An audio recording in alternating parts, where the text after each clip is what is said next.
Hello, I'm Ryan F9 and these are my favorite mesh motorcycle pants.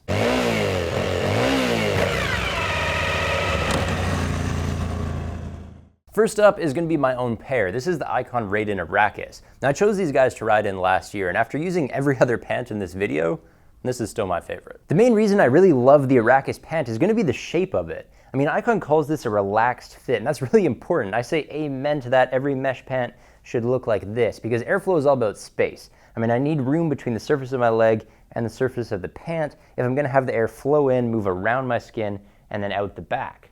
And because this is a relaxed fit, it ventilates better than every other pant on my list. Of course, this baggy style is meant for ADV riders. But all you Harley hogs, sport monkeys, scooter scoundrels, touring techies, you should all consider crossing party lines for this pant. Protection is so-so. I mean, the knees are going to be this D3O viscoelastic stuff. It's soft and movable against the body, turns rigid in a crash. That's excellent. But up in the hips, no armor at all. Icon didn't even give us the pockets where I could add some pads, so that's a little bit annoying. And then I do get ballistic nylon here and here, but the rest of the pant is going to be this fighter mesh. I mean, Icon, you can call it whatever you want. It's still just a pretty basic polyester. It's not going to hold up very well in a long slide. I was impressed with the features though. The big one is going to be cowhide leather here on the inside of the knees. I mean, this gives me a really nice grippy uniform contact feel against my gas tank. I mean, every other manufacturer really should have thought of this, but somehow at only $200, the Arrakis is the only pant on my list that does. And then there's the pockets. We have two zippered ones on either side, and if you open them up, there's gonna be a secondary zipper in there. It's gonna give you access straight through to whatever you're wearing underneath, your shorts, your jeans,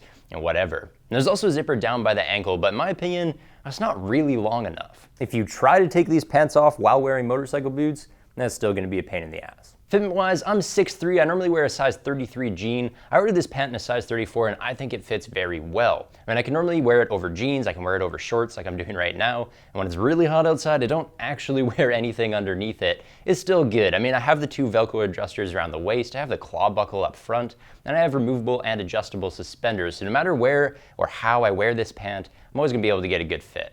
I only have two problems to mention. For one, this mesh liner here is pretty weak. I mean, my keys ripped a hole through it after about 10,000 clicks, so I wouldn't really recommend putting anything sharp or heavy in there. I also dislike the colorways. Black is cool, except for the fact that it gets hot in the sun, and then the other colorway is camo, and that's just a little bit too Rambo, even for an ADV rider like myself. Now, for $240, I could get a pant that ventilates slightly less than the Arrakis, but has a bunch more features. And that's gonna be the Olympia Dakar Dual Sport. So what can these do? Well, they hold a bunch of stuff for starters. I mean, up here on either side of the waist, we have the classic zippered pockets. We saw that on the Arrakis. But then down below, we also have two cargo pouches above either thigh. And if you look on top of the flap itself, we actually have this zippered mini pocket for keys and cards. On the back, I have two Velcro flap pockets. And down at the bottom, there are side leg zippers here that are actually gonna be long enough to get these pants off over boots. And that's a good thing too, because for the main event,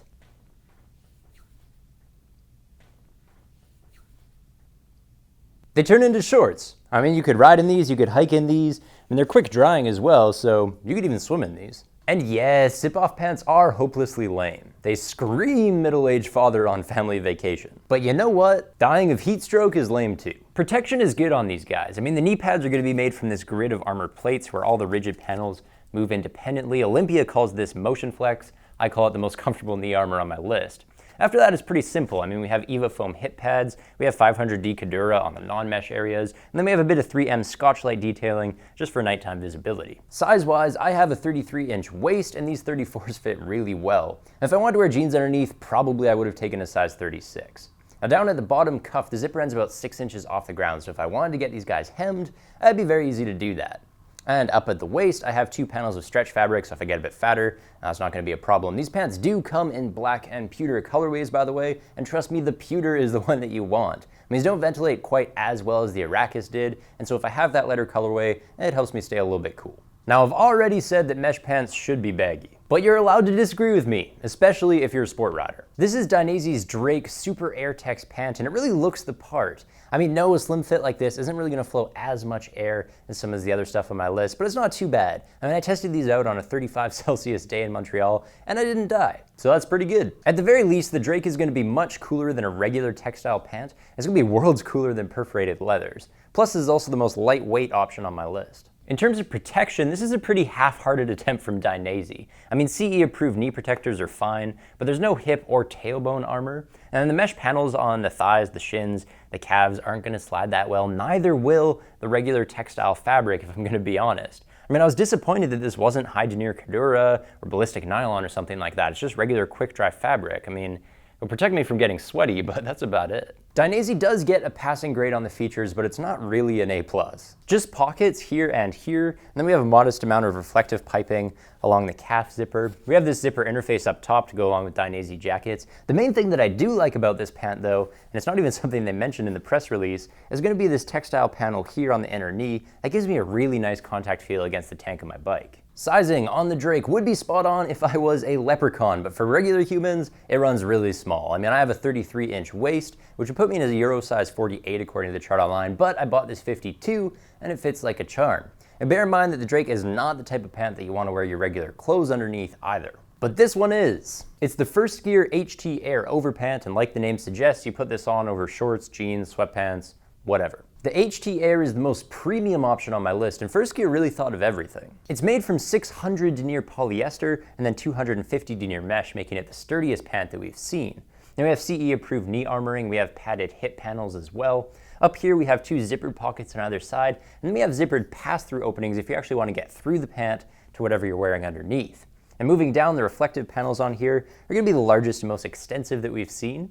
And then we have a side zipper all the way down the leg, which runs most of the length of the leg, making this pant really easy to put on over top of your motorcycle boots. And then on the inside of each calf, we have a heat-resistant panel, which is going to help if you want to play footsie with your muffler. Perhaps the biggest feature is going to be the inner lining. It's a waterproof and breathable layer that can be worn underneath the pant in chilly weather. I could tuck it up and fold it away if I just want to wear the mesh in hot weather. And then when it's raining, I could wear it just like this as a standalone rain pant. The HT Air does clock in around $320, which is a bit steep, but it could be worse. Climb Voyager Air. $550. Fitment-wise, the HT Air comes in a bunch of regular, short, and tall sizes. You'd have to be an absolute giant to get the tall one though. I mean, I'm 6'3", 33-inch waist. I wear this 34 tall, and it is way too long on me. I mean, it's good on the waist, but it's very long. And the other thing is these pants are very heavy. I kind of wish First Gear provided some suspenders to hold them up. I mean, if I did have a First Gear jacket, I could attach it using that interface zipper, and that would help to take some of the weight off the pant as well. And that's it for my favorite mesh pants. Thank you guys very much for watching.